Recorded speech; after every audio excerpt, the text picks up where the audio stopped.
10 things I wish I knew and 10 things that I think you should know before going to cosmetology school. Number one is it doesn't matter what school you go to, you're gonna learn all the basics. It doesn't matter what school you go to, you're gonna get your basic knowledge in cosmetology, hair, makeup, color, whatever you wanna do, you're gonna get that knowledge. Some schools dive into things deeper than others, so it's important to do some research on the school you want to go to. But at the end of the day, just because one school is $20,000 and one school is $14,000 or whatever the difference may be, doesn't make the school any better. Some salons do look at where you went to school, just because it might be an Aveda concept salon, it might be a Paul Mitchell concept salon. So it really just depends in that realm, but salons do hire you even if you didn't go to either of those schools.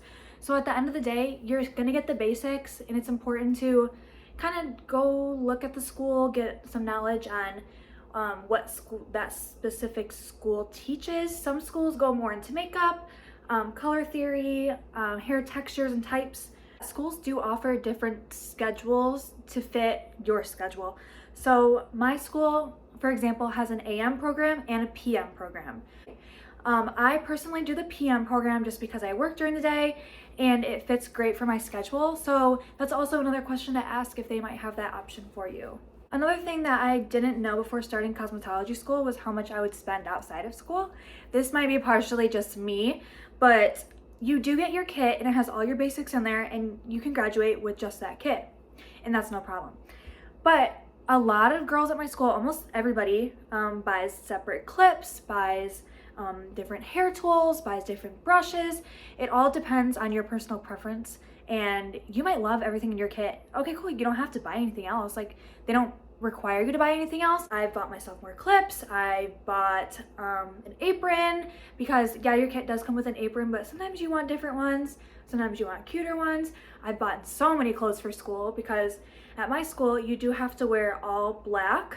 You can wear denim jeans or like a denim jacket, but your shirt has to be black, socks have to be black, shoes have to be all black. So getting a pair of comfortable shoes while you're doing clients' hair on the floor is very important. Some girls buy different combs, different scissors. It all depends on what you want to do. One of the most important things is to make sure you do not get behind in school. I'm in Michigan, my state. You have to graduate cosmetology school with 1,500 hours.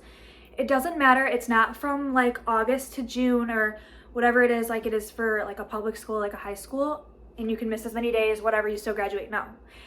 With cosmetology school, it is hourly based and service based. At some point they do cut you off and you will get released from your program, but that's why it's so important to not miss days, because we only get a certain amount of banked days that we can miss. We have 28 days that we can miss throughout our whole program, and I don't graduate until next July, so I have to save all those days, which doesn't seem like that many, but Michigan winters are no joke.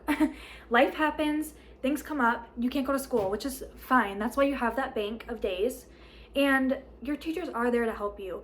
If you have an emergency coming up, just let your teachers know, your dean know, and they might be able to help you with your hours a little bit. So that's very important to know. And we are also a level based, so we have intro, alpha, beta, gamma. So we have those four. Right now we are in alpha. But you also have to meet certain hour requirements to go up to that next level and have your services all met to go up to that next level. So that's why it's important to not miss, especially in intro. I cannot even stress this enough. Intro is where you learn everything. You're gonna learn all the basics every day. You go something new. One day you learn it and then on to the next thing. Like, they don't go back and reteach it to you if you miss. In intro, it's so important because that's where you learn all your basics. That's where you're gonna get things down. That's where you can ask the most questions. So make sure you are showing up to school. Another important thing is to make sure you're going into school with an open mind. That probably sounds so cliche, so cheesy, but that's what's gonna help you get through school and help you get through all your services. Everybody has their own thing that they are gonna specialize in and be the best at, and have that be their specific service that they love.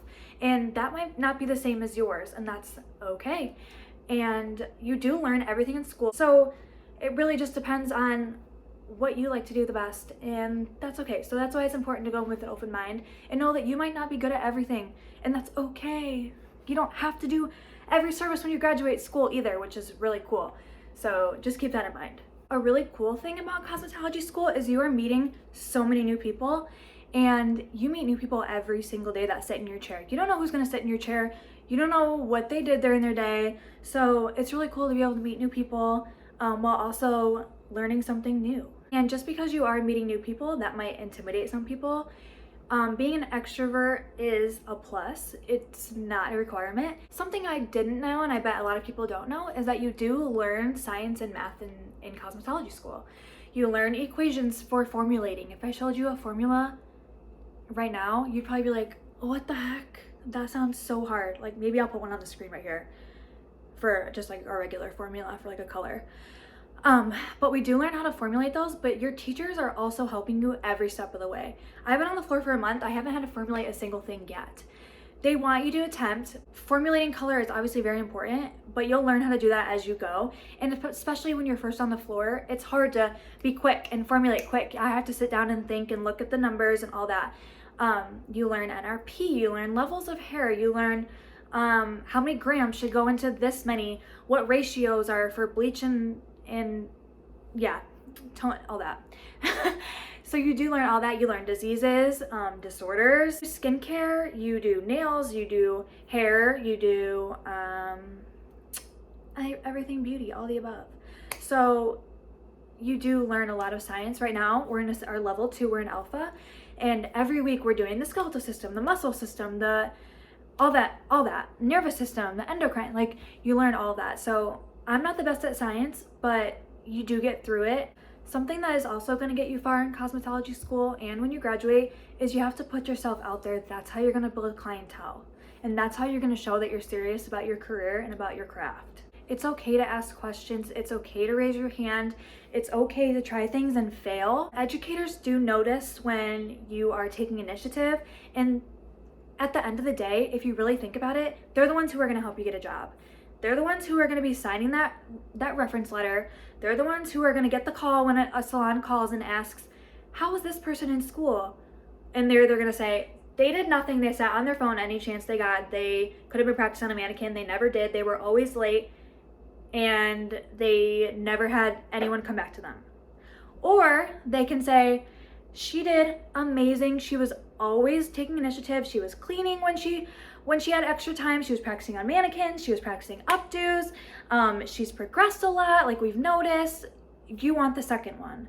You don't want to be that person. It is very important, very, very, very important, even if you're not in school yet. If you're signed up, you haven't even started class yet, start your cosmetology Instagram right now. Start it right now. Pause this video.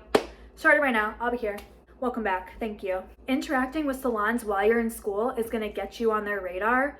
So when you apply, you can say, oh, like I'm Lexi, I'm StyledXLex on Instagram. You can show it. That could be your portfolio when you apply to salons. So you might show them your Instagram and they'll say, oh my gosh, like I've seen your work. I've seen you grow throughout school. Like you've followed us forever. Like a lot of their stylists might know you. I follow salons that I possibly want to work at one day.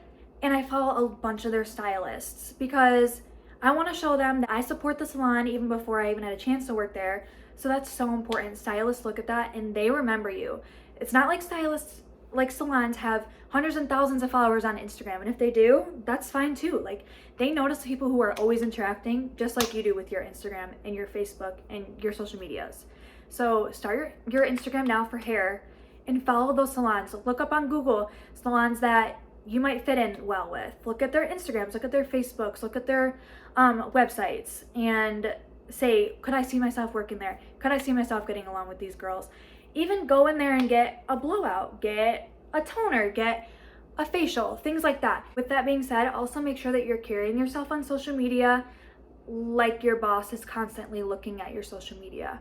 Don't post on your hairstylist page, you out drinking, you in school, cussing, doing inappropriate things.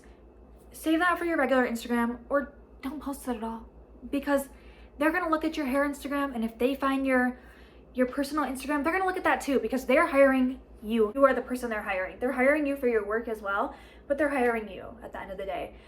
Having clientele and working in a salon is a very personable thing.